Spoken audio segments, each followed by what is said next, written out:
Pessoal, nós estamos de volta com o TCV Entrevista aqui no Canal 4, a imagem da sua cidade. E a convidada de hoje é a jornalista Lívia Tadiotto. Ela é formada em jornalismo desde 2010 e o TCC que ela apresentou junto com a Maine, a Renata, o Luiz, o Tiago, né? Foi assim, nota 10 lá na UEST e merece todo o carinho do mundo. Por isso nós estamos aqui para mostrarmos alguns pedaços da TCC e também conversar sobre cinema, que foi o tema que vocês escolheram.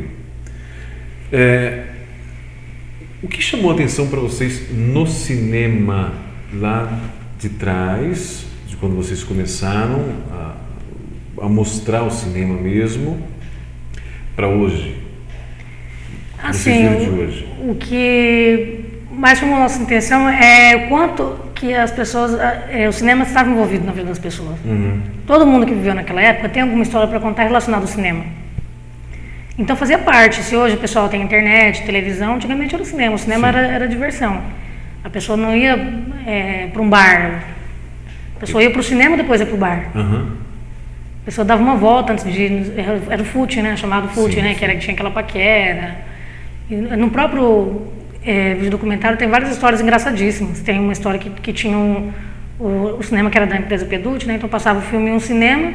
Aí o rapazinho pegava a lata de filme e saía correndo pro outro cinema. Uhum. Aí um dia um menino desastrado deixou a lata cair. Aí começaram a gritar, saiu até no jornal, a gente achou pânico no Fênix. O cinema chamava Fênix. Certo. Que o pessoal gritou fogo, saiu todo mundo correndo do cinema, teve gente que se machucou. Meu Deus! Eram várias histórias. Tinha o movimento estudantil também fazia protestos no cinema. Tem a história que jogaram urubu dentro do cinema. Uhum. Então tem várias histórias interessantes, assim, fazia parte mesmo, né? O cinema fazia parte da vida das pessoas. Era onde as pessoas estavam. Era onde as pessoas estavam, onde elas se reuniam. Era o point de todas as classes, né, Lívia? Uma senhora que foi entrevistada até falou assim, né? Uma senhora, não lembro se foi uma senhora ou um senhor, mas enfim, ela falou assim que quando você não ia ao cinema, a pessoa falava, olha, você não vai no cinema? Como assim você não vai no cinema?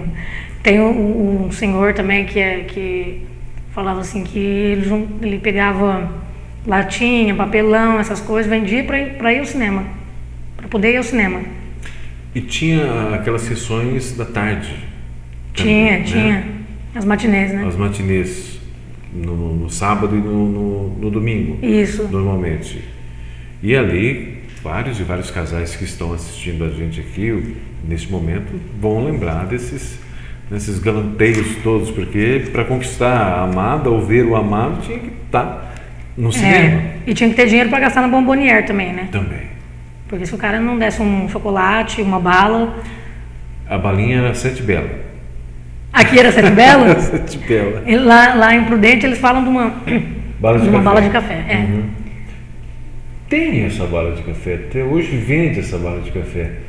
Mas ela é maciazinha, ela não é igual essas industrializadas, né? Ela é molinha. É diferente. Ela é puxada igual a... Tem uma que é doce de leite. Não é aquela toffee? É mais ou menos isso, é uma quadradinha, né? Sim. E era uma eu não peguei esse tempo não, mas da bala de 7 Belo eu peguei. E a bala Chita também. O projeto, deixa eu ver o próximo vídeo que eu queria mostrar, é uma apresentação, né? Do Era Uma Vez, que é o documentário, né? É isso? É isso, Lívia? Ali? A primeira parte do vídeo? Isso, vamos lá. Vamos rodar isso aí, o pessoal em casa preste bem atenção, volto já. Quanto tempo?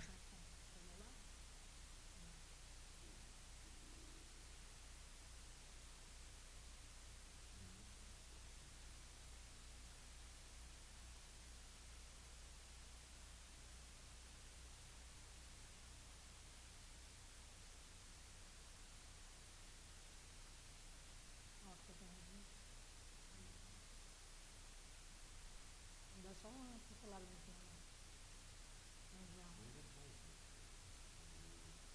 A pessoa se situar, né?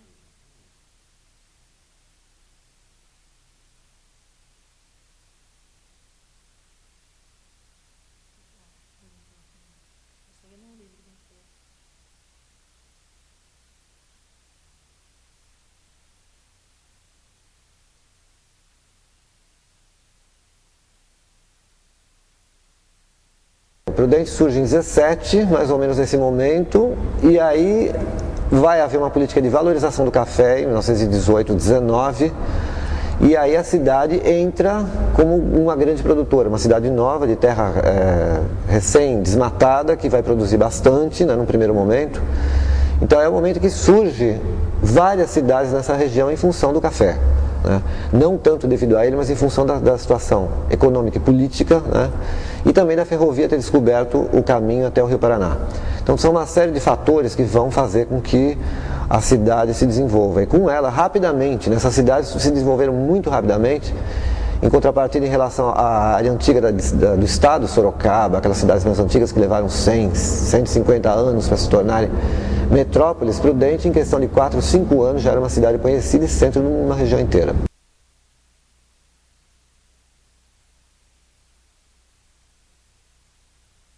O primeiro cinema, né, vamos dizer assim, seria o Santa Emília, porque já em 1921, o registro fotográfico que a gente tem também dá alguns relatos, né, que o presidente Washington Luiz, presidente do Estado no caso, veio visitar a Presidente Prudente e foi recebido no Salão do Cinema, né? O palco ornamentado para receber o presidente do Estado, aquela coisa toda, com a população presente. Meu pai chamava José Elias Nakide. Ele comprou o cinema Santa Emília. Comprou por causa da minha mãe, que gostava muito de filme. Tinha a plateia, né? Ao lado da plateia, dá para fazer aí assim, tinha Frisa, não, é mais ou menos esse nome. E por cima dessa frise tinha os camarotes, tinha a orquestrazinha montada. Acho que era violão, flauta, violino e piano. Era uma orquestra boa, tanto nós tínhamos como o João Gomes tinha também. A gente tem inclusive tinha umas plantas aí de reformulação do Santa Emília para alvenaria, né, com sala para senhoras, né, só que aquele não chegou a ser concretizado, porque em seguida ele foi adquirido e virou o Fênix, inclusive mudou até de nome, né. Não houve essa... E não acho que assim, a duração dele foi curta, né, eu tenho a impressão. E também documentação do próprio João Gomes a gente não tem quase nada. Muito pouco. Depois, quando isso tudo foi levado para uma empresa, aí é que quem mandou alguma coisa foi a família do João Gomes, né? Alguns poucos cartazes, alguns poucos folhetos e só. Muito bem, tá aí. A família aqui é... Deixa eu ver aqui. A Santa Emília, né? Santa Emília. Não, aquele cinema que apareceu no é o Santa Emília. E aí dá o que? 1934. Mas eles não foram primeiros donos. Antes teve mais gente. Esse senhor que apareceu aí, antes teve outros donos. Aí ele conta, eu não me lembro, eu não me recordo muito bem, mas ele conta a história de quando os pais dele compraram, acho que depois faliu com eles. Uhum. Teve a época da guerra também, né? Tem imagens ali de Prudente em 1923. Exatamente. De Prudente em 1923. Da estação ferroviária. É algo assim pra gente, né, gostar muito. Vamos lá. Vocês foram 3 vezes em São Paulo? 3 vezes. Conta pra mim, por quê? Então, esse trabalho demorou 1 ano, na verdade, para ser concluído, né? Porque primeiro, não adianta você querer gravar se você não está fundamentado, né? Então, primeiro foi o Luiz e a Maíne, eles foram para São Paulo para ir lá na Cinemateca, dar uma olhada em livros que contassem a história, porque a gente precisava, para fazer sobre a história do cinema em Prudente, a gente precisava saber da história do cinema no mundo, né? Aí eles foram para a Cinemateca Brasileira, foram lá, tiraram xerox, aí voltaram. Aí depois, na época que começou as gravações, que eu acho que foi, se eu não me engano, foi em setembro. Foi em setembro. Aí a gente foi para São Paulo. O Luiz entrou em contato com o maior teórico na área do cinema no Brasil, né? O Ismael Xavier, que ele é diretor da Cinemateca Brasileira. Aí o Luiz, que não foi a nossa produtora, que a Maíne fez o papel da produção. Sim. Não foi a Maíne que entrou em contato com ele, foi o próprio Luiz. Aí o Luiz combinou com ele certinho, da gente entrevistar ele, horário, tudo, de se encontrar na Cinemateca Brasileira. Aí a gente saiu de Prudente, viajamos 600 quilômetros. Aí a gente chegou lá e ele falou que não ia poder ir. Uhum. E estava participando de uma bancada de TCC. Ele ia ser banca de um TCC, que ele dá aula de cinema na USP. Aí a gente voltou arrasado, né? Aquilo ninguém conversava no carro. Certo. São Paulo até Prudente, todo mundo tentava fazer uma piadinha para ver se... Mas não tinha jeito, estava todo mundo muito triste. E aí? Como é que... Porque se vocês tinham que ter um norte, e ele ia dar esse norte. Ele, na verdade, o que deu foi a pessoa que deu um peso, né? Que deu um peso no vídeo documentário. E aí que a gente ficou triste, a gente falou, a gente vai desistir assim, né? A gente não vai ter que ir para Botucatu conversar com a senhora Lourdes Peducci e conversar com o Ronaldo Passo. O Ronaldo Passo é o dono da empresa Movicom. Então, Luiz, vamos tentar então, né? Aí o Luiz conseguiu agendar para bater certinho o dia da viagem em Botucatu. Então a gente foi para Botucatu, nós dormimos no hotel lá, chegamos lá de noite, dormimos no hotel. No outro dia cedo a gente fez tudo que tinha para fazer em Botucatu e a gente foi muito preparado, que a gente levava em mãos autorização de uso de imagem. Então a gente entrevistava, mas já assina aqui. Porque no nosso grupo o Thiago, ele é advogado. Sim. Ele é advogado. Aí ele falou, vamos fazer um negócio certinho, né? Vamos pegar. Nosso orientador também fez questão. Porque qualquer um desses aí barrava o TCC de vocês. Nosso orientador também fez questão, não vai ter que ter. Mesmo porque não só se alguém, que alguém vai querer que não use a imagem, mas porque é necessário estar anexo na parte teórica do TCC, né? Faz parte. Faz parte, porque você pode chegar lá na banca e a banca falar assim, cadê a autorização? Cadê a autorização? Aí nessa você já perde ponto. Aí a gente fez o que tinha que fazer em Botucatu e a gente foi para São Paulo. Chegou lá, a gente dormiu na casa de um amigo meu. Aí no outro dia, a gente acordou cedo e o Ismael foi. Aí ele foi e ficou linda a entrevista. Essa entrevista acho que foi uma das mais sofridas, porque a gente fez dentro de uma sala de cinema, uma sala de cinema na Cinemateca Brasileira. Certo. Aí a gente tinha um equipamento de iluminação que você tinha que segurar assim, né? Sim. Aí eu, como fiquei embaixo com a câmera, a Maíne, então todo mundo fazia um pouco de tudo, né? Porque não tinha hora que apertava, eu falei, Maíne, você vai subir lá, porque aquele cinema tinha aquele palquinho assim, né? E ele era caído, né? Maíne, você vai subir lá em cima e vai ficar assim. Ela ficou quase uma hora assim, ó, segurando a luz. Meu Deus do céu. Quase uma hora segurando a luz. Ela colocava um braço só assim, mas ficou aí, acabou a gravação, já volta a fita para ver. Você tinha inteirinho para ver se tinha. Espera aí, mano. Para não perder a oportunidade. Tem histórias assim desses TCCs, dessas viagens que são assim hilárias. Você vai se recordar pro resto da vida, né? Nossa, igual o dia que a gente ficou no hotel, né? A gente dormiu. A gente foi em 4, né? O Thiago não foi.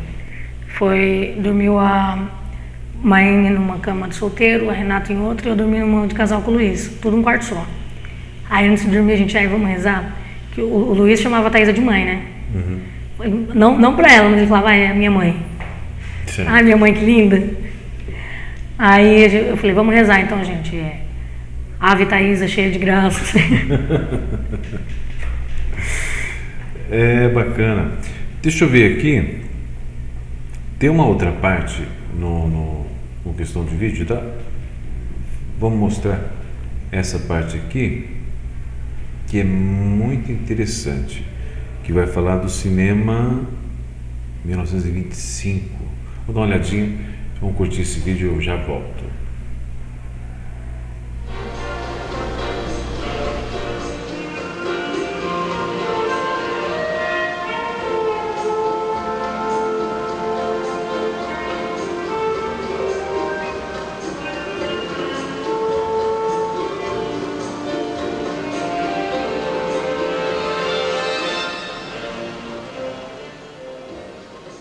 Documentação mais concreta a gente tem a partir de 1924, quando a gente tem registros do funcionamento do Cine Teatro Internacional, o popular João Gomes, né, de propriedade dele. Então você vê que nesse momento tem 2 cinemas funcionando na cidade, o Santa Emília e o Cine Teatro Internacional, dividindo o público, né? Não só com filmes, mas também com eventos e outros tipos de atividade. O João Gomes era um empresário, né? No começo da cidade eram poucos que tinham, a maioria no comércio. Ele é o empresário das artes, né? da diversão pública. Então ele resolveu investir numa diversão de grande público, que era o cinema, né? Era um cara empreendedor, um cara que se preocupava em não só proporcionar o filme, no caso, os filmes mudos. Então ele patrocinava uma banda, né, que tocava, um jazz band que tocava no cinema, para que pudesse animar os filmes. E é uma banda que tocava no coreto, então ele era um mecenas, vamos dizer assim, entre aspas, não só do cinema, mas também da música, né? As primeiras manifestações musicais também tiveram certa ligação com o cinema. O João Gomes, né, pelas informações que a gente tem, ele foi assassinado, né, no dia 24 de outubro de 1937, porque era comum, né, acontecer esse tipo de crime nas estradas, né? Não só nas estradas, como na cidade, inclusive. Também era uma cidade meio que visada por foragidos de justiça, gente que queria enriquecer facilmente, então ladrões, né, se escondiam no sertão. Deve ter sido algum tipo disso, de abordagem, né, e ele foi assassinado na estrada. Ele era dono do cinema, né, depois o cinema vai ser arrendado, mas então, até esse momento, então, ele fazia parte dessa atividade artística da cidade. O primeiro cinema foi de João Gomes, depois o João Gomes passou para o Francisco, que era o filho. Que é tal de Chico Gomes, que ficou com o cinema que eu frequentava no meu tempo, era Francisco Gomes. Mas era assim, o João Gomes era muito simples, as cadeiras eram muito boas, tudo simples. Depois eu me casei e frequentei lá do mesmo jeito, só que ele passou para o Peducci, o João Gomes passou para o Peducci, mas ele era vivo ainda. Depois que a administração muda, né, há uma proposta de mudança arquitetônica principalmente e modernização, né, que cinema sonoro já era uma coisa que exigia um espaço para acústica. Então o Santa Emília se transforma no Fênix, reconstruído, já sob nova administração, e o mesmo processo vai acontecer com o antigo Cine Internacional, Cine Teatro Internacional, que acaba virando o Cine João Gomes, né, em homenagem ao antigo proprietário, porque era comum nas cidades pequenas, como em todas, né, no geral, você associar o local com o proprietário. Então você não ia no Cine Internacional, você ia no Cine do João Gomes, né? Então, de repente, isso foi virando uma tradição, o costume se impôs e virou o Cine João Gomes, né? Aí você vê os dois cinemas também funcionando, já sob a administração da Peducci, né? E vão com programação diferente, concorrendo um com o outro, fazendo, cada um tentando ser melhor do que o outro, com programação diferenciada, né? Bailes de carnaval. Então você via que havia uma certa divisão de público, e os jornais mostram bem isso. Gente, ó, o programa está sensacional. Esses depoimentos, essas histórias, mostrou ali que o pessoal ia paquerar em frente ao cinema antes das sessões, aquele movimento todo. Isso aí foi até década de 80. Aqui em Venceslau mesmo tinha muito disso. Década de 80. Era o footing, né? O pessoal ficava andando. Ficava girando. Você ficava na Dom Pedro II e girava na Princesa Isabel, onde tinha um Cine Bandeirantes. Onde em frente à Loja dos Orestes, ali, do lado da Loja Botafogo, acho que é onde é o PJ Santos hoje, né? Isso. Era o Cine Bandeirantes. Esse Cine Bandeirantes, não sei se você sabe, mas também era da empresa Peducci. Peducci, né? Era da empresa Peducci. Que tinha... Que a gente conversou com a filha deles. Com a Emília. Não, é Lourdes. Lourdes Peducci. Isso. É muito interessante. Já a gente vai falar da questão do Ouro Branco e do Cine Ouro Branco, né, depois no próximo bloco. Deixa eu correr aqui para o intervalo comercial. Deixa eu falar para você do Thiago Joias e Relógios. Gente, olha, joias em 10 pagamentos, você merece se dar esse presente, tá? Na Newton Prado 25, fone 3271-3444. Linha de brincos do Thiago está sensacional. Só você passar por lá e você monta o seu par de brincos do jeito que quer. Fica na Newton Prado 25, fone 3271-3444. Arterapia Baby, moda bebê infantil, seu bebê andando na moda, na General Câmara 73. A Michelle está lá com toda a sua equipe para atender a você com muito carinho. Passe por lá ali na General Câmara 73, em Presidente Venceslau, e conheça os grandes lançamentos da Arte Terapia Baby. E o Gugas Oriental Gourmet, onde você aproveita e tem as melhores refeições. Gugas Oriental Gourmet, Dom Pedro II, 187, fone 3272-1919. Volto já com o terceiro e último bloco deste programa, o TCV Entrevista. Até já.